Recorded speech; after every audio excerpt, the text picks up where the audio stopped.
Hi, I'm Dana with Loose Leashes Dog Training, here to talk about teaching the concept of the word no, or as I say, ah. So everybody pretty much has the concept of teaching yes commands such as sit, down, come, and all of those things. But it seems that teaching the dog to stop doing something is something that a lot of people don't talk about because they don't want to hurt the dog's feelings. They don't want to do anything negative to the dog. But we have to be able to stop unwanted behaviors. So no is an English word. Whether we say something like no ma'am, no sir, no jumping, no barking, no biting, any of these things that we're saying the dogs do not understand because they're English words. So sometimes I'll walk into somebody's house and the dog is jumping on the back of the door when I ring the doorbell, or barking like crazy, and I hear, no ma'am, no bark, no quiet, no. All these things that pretty much the dog has no clue what the owner is saying, and then everybody seems pretty frustrated on the other side of the door. So when we teach the word no, or like I said, when we teach that, we have to have some type of punisher attached to it, a 1 second non-emotional punisher. So we have a million yeses throughout the day. We have a million good girl, good boy, and every now and then we have a couple of don't do that moments. So I have a couple of tools that I use to teach the word no or and when you do this over and over again, before you know it, you go and then the dog totally understands it means stop it right now. I like because it sounds different than regular words. So if I just talking all day, all the words kind of blend together. But if I went and then there was some type of consequence attached to it, the is kind of different than all the other words that I'm saying, because dogs learn through sounds more than words. So the sound of sounds different than regular words that we're saying. So sometimes I'll say no, but the majority of the time I do or hey, just something quick, something short, like a little burst, and something really, real quick. So I could say all I want, but until has a consequence, might stop for a quick second, but when there's a consequence attached to it, it is much more beneficial. So a couple of tools that I use. So I use the mini educator, and basically I would say and then give the dog a correction. So it's an is my sound, my marker, and then immediate information to the dog. 1 second consequence, which the level of that is based completely on what the dog thinks is valuable. This thing here is called the Doggy Don't. This is a 1 second tool, sound maker. I'm not gonna press it right now because I've got some happy dogs running around and playing. But if I said and then I press this button, the dog would do like that. So if the dog is barking at the window and I went press the button, the dog's like, oh, and then I recall the dog to me, the dog's like, oh, you don't like when I bark at the window. That's correct. So press the button. 1 second startling sound. The other option is the pet corrector spray, very similar to the Doggy Don't. It's just and then basically it's just a 1 second burst of air.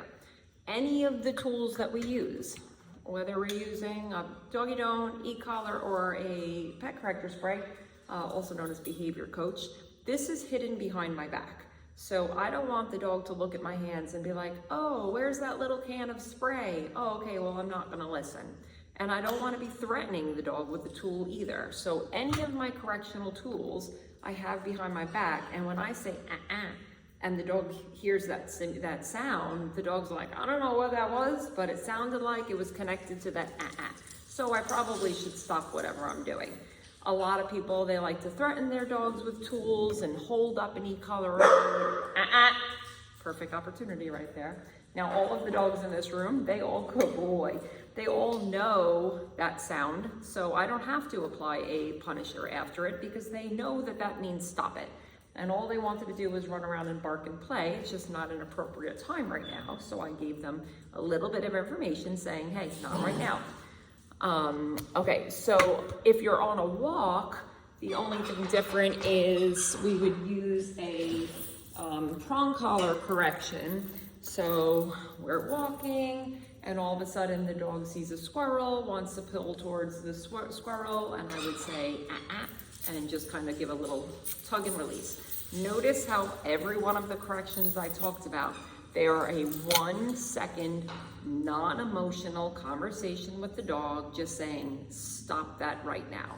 So a child is walking around with food, snack in his hand, dog goes to jump up to grab the snack, plus the 1 second correction. So it's very, very important that we get past the fact that we can't hurt our dog's feelings, because we have to in order to stop unwanted behaviors, but it's 1 second, just like with a child. If your child is hanging on you, mom, mom, mom, mom, mom, mom, mom, you can't just be like, yes, sweetie, what would you like? You want a snack? Okay, go get a snack.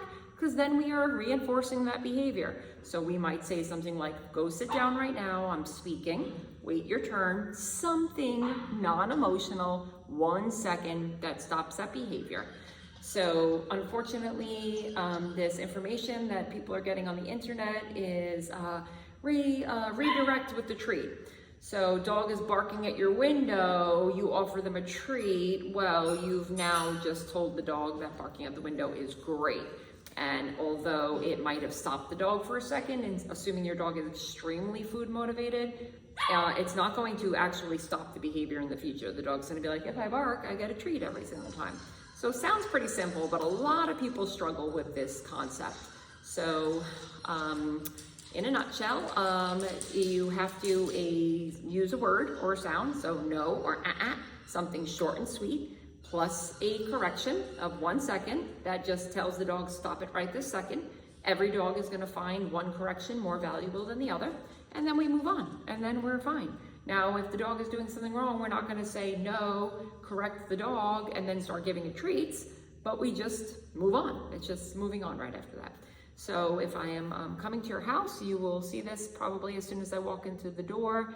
When the dog starts jumping on me or barking at me, I'll probably pull out a doggy don't, and correct, and then the dog will be like, whoa, you just set boundaries. And chances are the dog will not behave with me the way it does with everybody else who comes to your house. Not saying everybody should come into your house and correct your dog, but we certainly shouldn't have people coming into our house that are petting dogs that are jumping, oh, you're so cute, I love you, blah, blah, blah, and all that kind of stuff, and then rewarding that behavior. So you can tell your people come in your house, ignore the dog while you correct the behavior. And before you know it, you won't even be able to say in front of your dogs, because they're like, oh, know that word, that means don't do that. Okay, thank you so much for listening.